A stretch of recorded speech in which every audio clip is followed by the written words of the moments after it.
তোমার জীবন কোন কাজে ব্যয় করেছো, তোমার যৌবন কিভাবে অতিবাহিত করেছো, তোমার সম্পদ কোথা থেকে উপার্জন করেছো, এই সম্পদ কোথায় ব্যয় করেছি, জ্ঞান অনুযায়ী কতটুকু আমল করেছো। কাল কিয়ামতের দিন হাসরের ময়দানে বান্দা যতক্ষণ পর্যন্ত তার কদম, তার পা জমিন থেকে সরাতে পারবে না, যতক্ষণ পর্যন্ত তাকে এই 5টি বিষয়ে জিজ্ঞাসাবাদ করা হবে। তাকে 5টি বিষয় যতক্ষণ না পর্যন্ত জিজ্ঞাসাবাদ করা হবে, ততক্ষণ পর্যন্ত সে বান্দার পা জমিন থেকে সরাতে পারবে না। সে প্রশ্নগুলো কি? সে প্রশ্ন আমাকেও করা হবে, সে প্রশ্ন আপনাকেও করা হবে, সকলকে 5টি বিষয়ে জিজ্ঞাসা করা হবে। 1 নম্বরে আমার প্রিয় নবী সাল্লাল্লাহু আলাইহি সাল্লাম ফরমান, তোমার জীবন কোন কাজে ব্যয় করেছো। আল্লাহ তাআলা যে আপনাকে আমাকে সৃষ্টি করেছে, এই জীবন দিয়েছে, এই জীবন তুমি কোথায় অতিবাহিত করেছো, কোন কাজের মধ্যে অতিবাহিত করেছো। এখন আমাকে জিজ্ঞেস করলে আমি বলবো আমার সম্পদের পেছনে ব্যয় করেছি, আমার ছেলে মেয়ের প্রতি ব্যয় করেছি, আমার ফ্যামিলির প্রতি ব্যয় করেছি। আমার জন্য কি করেছো? তখন বলবে আমার দুনিয়ার কাজের জন্য, আমার ছেলে মেয়ের জন্য, পরিবারের কাজের জন্য আমি কোনো কিছুই করতে পারি না। তখন আপনার আমলনামা কি থাকবে? শূন্য থাকবে। এই জীবন কোথায় অতিবাহিত করেছি সেটা উত্তর কাল হাসরের ময়দানে দিতে হবে। 2 নম্বর, তোমার যৌবন কিভাবে অতিবাহিত করেছো। আজকে আমি যুবক রয়েছি, আমার যৌবন কাল চলমান রয়েছে, কিন্তু আমি মনে করছি এখন আমি ইবাদত করব না, আর কয়েকটা বছর গেলে আমি ইবাদতের মধ্যে দাঁড়াবো। কিন্তু আপনার তো সেই গ্যারান্টি নাই, আপনি যে মুরব্বী হয়ে বৃদ্ধকালে মৃত্যুবরণ করবে, সে গ্যারান্টি তো আল্লাহ তাআলা আপনাকে দেয় নাই। আজ আল হাসর ময়দানে জিজ্ঞাসা করবে তোমার জীবন কোন কাজের মধ্যে অতিবাহিত করেছো, ভালো কাজের মধ্যে কাটিয়েছো নাকি খারাপ কাজের মধ্যে কাটিয়েছো। এই উত্তর যদি দিতে না পারি, আপনার পা জমিন থেকে সরাতে পারবেন না। আল হাসর ময়দানে জমিন কিরকম হবে? এখন তো আমরা মাটির মধ্যে চলাচল করি, কিন্তু কাল হাসর ময়দানে সেই মাটি থাকবে না। এই যে মাটির মধ্যে চলাচল করতেছি, কিন্তু হাসরের ময়দানে সেটা তামায় পরিণত হয়ে যাবে। কিতে পরিণত হবে? তামাতে পরিণত হয়ে যাবে। আজ সূর্য এত মাইল দূরে রয়েছে, লক্ষ লক্ষ মাইল দূরে রয়েছে, সেটা যখন অনেক তাপ দেই তখন আমরা সহ্য করতে পারি না, অনেক গরম লাগে।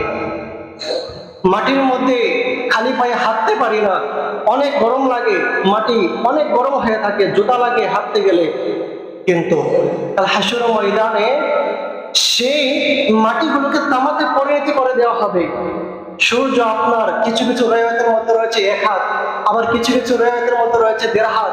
আপনার এরকম আপনার থেকে 1 থেকে 1.5 হাত উপরে সূর্য চলে আসবে, এবং সূর্য এখন পিঠ রয়েছে, উল্টো পিঠ দিয়ে আমাদেরকে তাপ দিচ্ছে, তার যে বাহু পিঠ রয়েছে সেটা দিয়ে আমাদেরকে তাপ দিচ্ছে না। কাল হাসর ময়দানে তার মুখগুলোকে 7টি মুখ রয়েছে সূর্য, সে মুখগুলোকে বাউ করে দেওয়া হবে।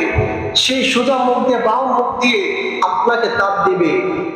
এখন চিন্তা করি, আজ সূর্য এত মাইল উপরে, যখন মাটির মধ্যে তাপ লাগে তখন সহ্য করতে পারি না, কিন্তু কাল হাসর ময়দানে যখন এত নিকটে চলে আসবে, 1 থেকে 1.5 হাত উপরে থাকবে সূর্য, যখন তামার মধ্যে আপনাকে তাপ দেবে, সে তামাটা কিরকম গরম হবে? ঠান্ডা থাকবে? তামা ঠান্ডা থাকবে? তামা অনেক গরম হয়ে যাবে। আপনার পা সেই কোনো জুতা থাকবে না পায়ের মধ্যে, পায়ের মধ্যে কোনো কিছু দিবেন সেরকম দেওয়ার মতো কিছু থাকবে না। আজকে দুনিয়ার মধ্যে জুতা রয়েছে, আমরা পা জুতা পরে হাঁটতে পারি, কিন্তু হাসরের ময়দানে আপনার পা এই জমিনের লাগিয়ে রাখতে হবে যতক্ষণ এর উত্তর দিতে না পারবে। 3 নম্বর, অভিজিৎ বলতেছেন তোমার সম্পদ কোথা থেকে উপার্জন করেছো, এর হিসাব দিতে হবে। সম্পদ কি হালাল কাজে উপার্জন করেছো নাকি হারাম ভাবে উপার্জন করেছো। 4 নম্বর, খরচ, এই যে সম্পদ উপার্জন করলে তা কোথায় খরচ করেছো। সম্পদ উপার্জন করলাম, অনেক সম্পদ উপার্জন করেছি, এখন এই সম্পদ কোথায় ব্যয় করেছি। কাল হাসরের ময়দানে এর উত্তর দিতে হবে। সম্পদ যদি উপার্জন করলাম এটার হিসাব দিতে হবে, আর কোথায় ব্যয় করলাম ওইটার হিসাব আল্লাহ তাআলার কাছে দিতে হবে। 5 নাম্বার, নিজের জ্ঞান অনুযায়ী কতটুকু আমল করেছো। আল্লাহ তাআলা আপনাকে আমাকে জ্ঞান দিয়েছে, বোঝার তৌফিক দিয়েছে, আপনাকে আমাকে পাগল বানাই নাই।